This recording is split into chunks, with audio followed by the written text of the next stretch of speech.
Public School, Bhuna. Due to some reason, I am continuing your classes of chemistry.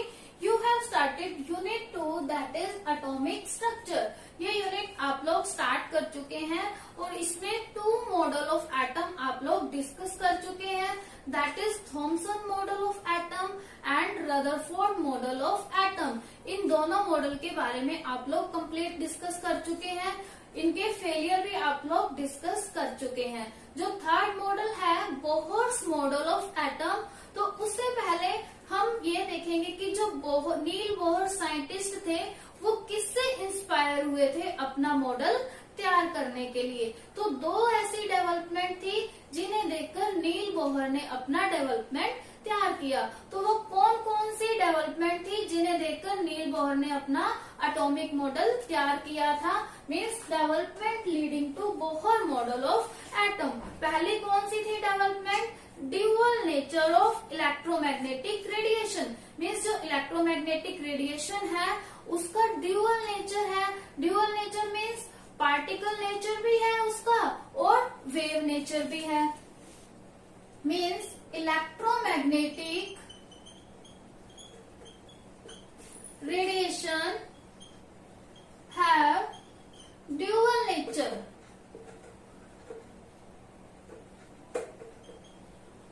Dual nature कौन कौन सा nature है? Wave nature and particle nature.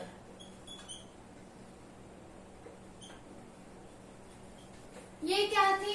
First development थी जिसे देखकर नील Bohr inspire हुए अपना मॉडल तैयार करने के लिए. मीन्स जो इलेक्ट्रोमैग्नेटिक रेडिएशन है उसका नेचर ड्यूअल होता है, वेव नेचर भी होता है और पार्टिकल नेचर भी होता है. अब सेकंड कौन सी डेवलपमेंट थी?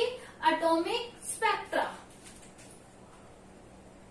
ठीक है, एटॉमिक स्पेक्ट्रा. इन दोनों डेवलपमेंट के बेस पे नील बोहर ने अपना एटॉमिक मॉडल तैयार किया था.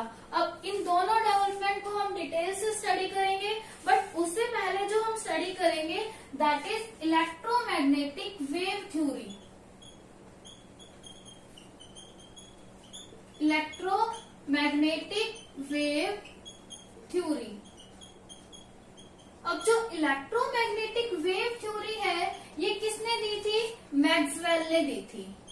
ठीक है, मैक्सवेल नाम के साइंटिस्ट थे जिन्होंने इलेक्ट्रोमैग्नेटिक थ्योरी दी थी और उन्होंने क्या कहा था कि कोई भी सोर्स है, ठीक है, कोई भी सोर्स है उससे कॉन्टिन्यूसली एनर्जी एमिट होती रहेगी. ठीक है, उससे क्या हो रहा है? कॉन्टिन्यूसली एनर्जी एमिट हो रही है रेडिएशन की फॉर्म में.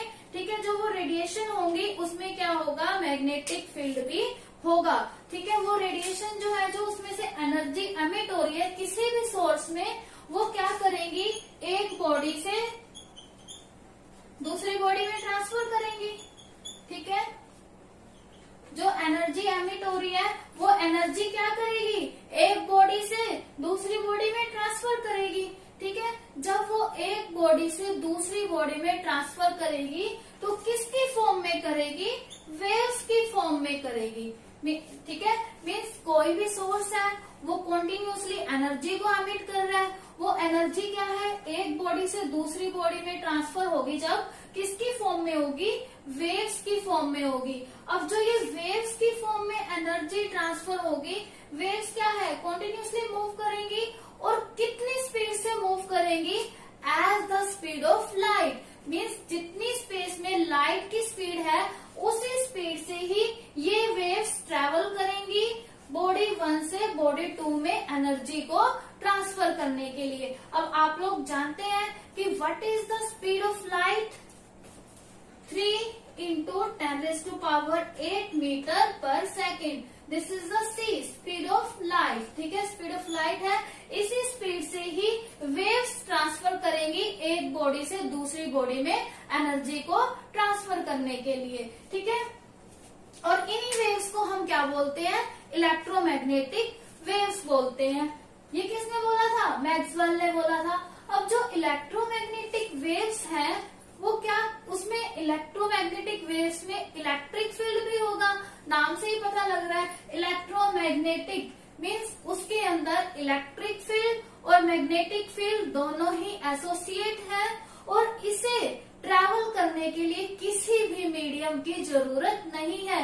Means they don't require any medium to travel body 1 to body 2 या 1 बॉडी टू अनदर बॉडी बोल सकते हैं कि एक बॉडी से दूसरी बॉडी में ट्रांसफर करने के लिए इन वेव्स को किसी भी मीडियम की रिक्वायरमेंट नहीं है। ठीक है, that is about electromagnetic wave theory कि क्या है किसी भी सोर्स से एनर्जी एमिट हो रही है, वो एनर्जी एक बॉडी से दूसरी बॉडी में ट्रांसफर होगी और किसकी फॉर्म में होगी, वेव्स की फॉर्म में। और वो वेव्स जो है किस स्पीड से ट्रैवल करेंगी, जितनी लाइट की स्पीड है that is 3 × 10⁸ metre per second. और इन वेव्स को हम क्या बोलते हैं, इलेक्ट्रोमैग्नेटिक वेव्स बोलते हैं। और इन वेव्स को ट्रैवल करने के लिए किसी भी मीडियम की रिक्वायरमेंट नहीं है। और इन वेव्स में इलेक्ट्रोमैग्नेटिक वेव्स है तो इसमें इलेक्ट्रिक फील्ड भी होगा और मैग्नेटिक फील्ड भी होगा।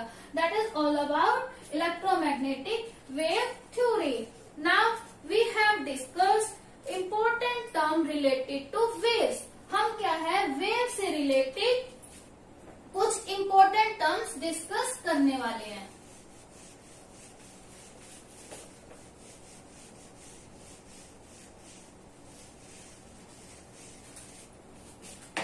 आप लोगों को पता है कि वेव की शेप किस तरह से होती है, सभी को पता है कि वेव इस तरह से ट्रैवल करती है।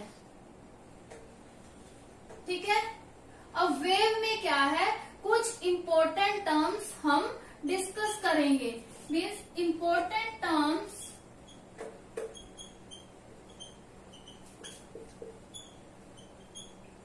रिलेटेड टू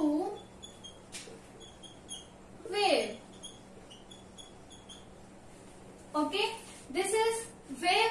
अब सबसे पहले जो इम्पोर्टेंट टर्म हम डिस्कस करने वाले हैं that is crust and trough. ठीक है, ये वेव है तो इसमें क्रस्ट और ट्रफ क्या होगा, जानते हैं आप लोग कि जो अपर पार्ट है वेव का उसे हम क्या बोलते हैं, क्रस्ट बोलते हैं। और लोअर रीजन को हम क्या बोलते हैं, ट्रफ बोलते हैं। Means upper region that part, this part is called crust. Okay, this is called crust. Lower region means this part, this is called trough. ठीक है, this is about crust and trough। upper part को या फिर upper region को हम लोग क्या बोलेंगे, crust, and lower region को हम लोग क्या बोलेंगे, trough बोलेंगे। ठीक है, next term that is wavelength।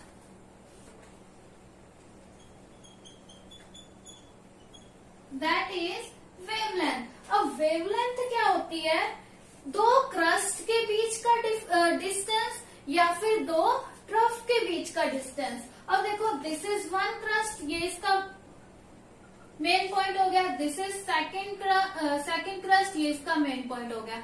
इन दोनों के बीच का जो डिस्टेंस होगा means distance from one crest to another crest, from that point to that point, this is called wavelength. Means दो क्रस्ट के बीच के डिस्टेंस को हम लोग क्या बोलते हैं, वेवलेंथ बोलते हैं।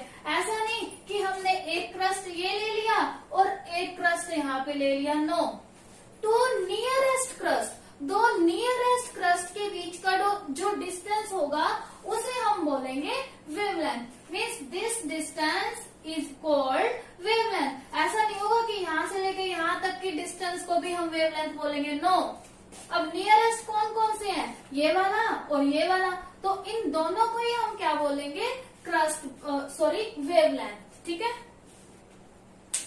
अब ट्रफ के बीच की देख लेते हैं। दो नियरेस्ट ट्रफ कौन से हैं, this one and this one. इन दोनों के बीच का जो डिस्टेंस होगा इसे भी हम क्या बोलेंगे, वेवलेंथ बोलेंगे। ठीक है, and wavelength is denoted by lambda. और वेवलेंथ को हम किससे डिनोट करते हैं, लैम्डा से डिनोट करेंगे। और वेवलेंथ को जो हम मेजर करेंगे वो हम किस में में करते हैं एंगस्ट्रॉम में। Means unit to measure the wavelength is angstrom. और एंगस्ट्रॉम को हम कैसे राइट करते हैं, इस तरह से, जैसे हम ए राइट करते हैं, ए के ऊपर हमने 0 लगा दी, तो इस तरह से हम एंगस्ट्रॉम को राइट करते हैं, जो क्या है, वेवलेंथ को मेजर करने की यूनिट है।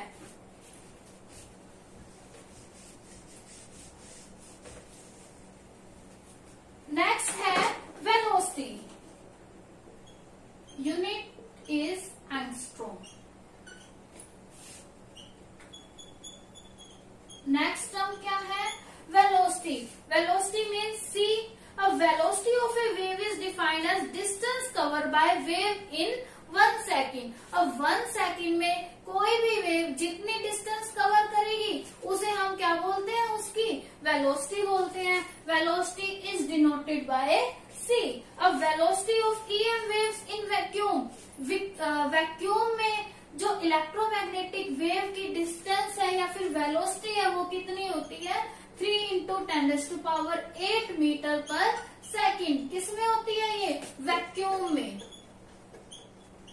ठीक है, मीन्स इलेक्ट्रोमैग्नेटिक वेव्स जो है उसकी स्पीड वैक्यूम में कितनी होगी, 3 × 10⁸ मीटर पर सेकेंड। कई जगह आपको ये भी देखने को मिलेगा 3 × 10⁻10 सेंटीमीटर पर सेकेंड।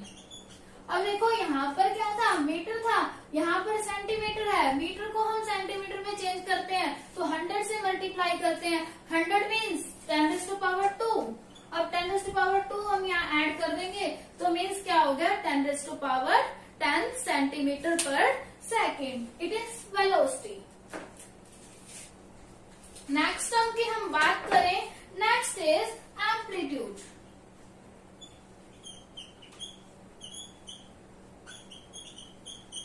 अब एम्पलीट्यूड क्या होगा, the amplitude of A wave is defined at height of crust and trough. Height of crust and trough क्या होगी, दिस इज वेव, ठीक है, दिस इज क्रस्ट, इसकी हाइट ये होगी। ठीक है, इस हाइट को हम क्या बोलते हैं, एम्पलीट्यूड। अगर ये तो क्रस्ट है, ट्रफ की हाइट को भी ले सकते हैं, this is height of trough, ये भी क्या होगी, एम्पलीट्यूड होगा। ठीक है, means the amplitude is the height of crust and the trough. ठीक है, या फिर डेप्थ हो सकता, height of the crust and depth of the trough. क्या होता है amplitude, height of the crust and depth of trough, ये क्या होगा, एम्पलीट्यूड। अब स्पीड वैक्यूम में कितनी होती है, 3 × 10⁻⁻ मीटर पर सेकेंड, आप लोग जानते हैं। ठीक है, नेक्स्ट टर्म जो है हम लोग डिस्कस करेंगे, दैट इज फ्रीक्वेंसी। फ्रीक्वेंसी को हम किससे डिनोट करते हैं, म्यू से डिनोट करेंगे। ठीक है, फ्रीक्वेंसी क्या होता है, number of wave passing through a point in 1 second. Means 1 second में एक पॉइंट में से कितनी वेव पास कर रही है। मीन्स ये 1 पॉइंट है। ठीक है, 1 सेकेंड की बात करें कि 1 सेकेंड में से इस पॉइंट में कितनी वेव पास कर रही है, तो उसे हम क्या बोलते हैं, फ्रीक्वेंसी। ठीक है, फ्रीक्वेंसी का फॉर्मूला क्या होगा, फ्रीक्वेंसी इज c/λ। ठीक है, c क्या है यहाँ पर, speed of light, and lambda is the wavelength. और जो इसकी यूनिट है, यूनिट क्या होती है, हर्ट्ज। ठीक है, the unit to measure the frequency is hertz and formula to take out the frequency is c/λ। c is here velocity of light in vacuum and lambda is the wavelength of the wave.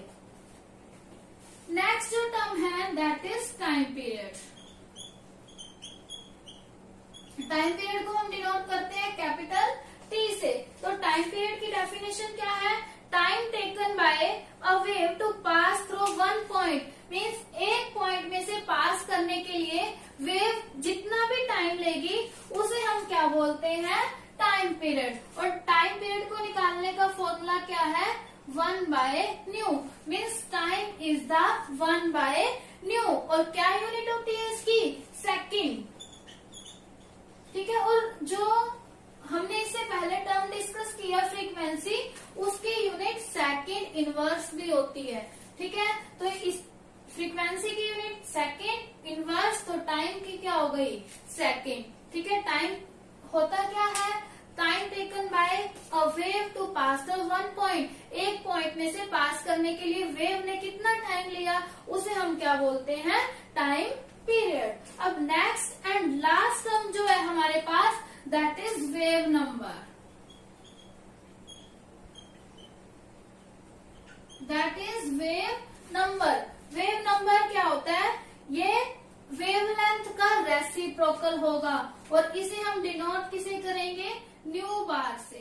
New बार से हम wave number को denote, और ये क्या होगा, lambda का reciprocal, means wavelength का reciprocal होगा। ये क्या होगा, number of waves present in 1 centimetre. 1 centimetre में कितनी वेव्स प्रेजेंट हैं, उसे हम क्या बोलते हैं, वेव नंबर। और फॉर्मूला क्या होगा इसका, 1/लैम्डा। तो student, these are the sum terms related to the waves. ये टर्म्स आप लोगों को रीड करनी है, अंडरस्टैंड करनी है, एंड अपनी नोटबुक में नोट्स प्रिपेयर करने हैं। If you have any problem, then you can contact from me. Thank you. Bye bye.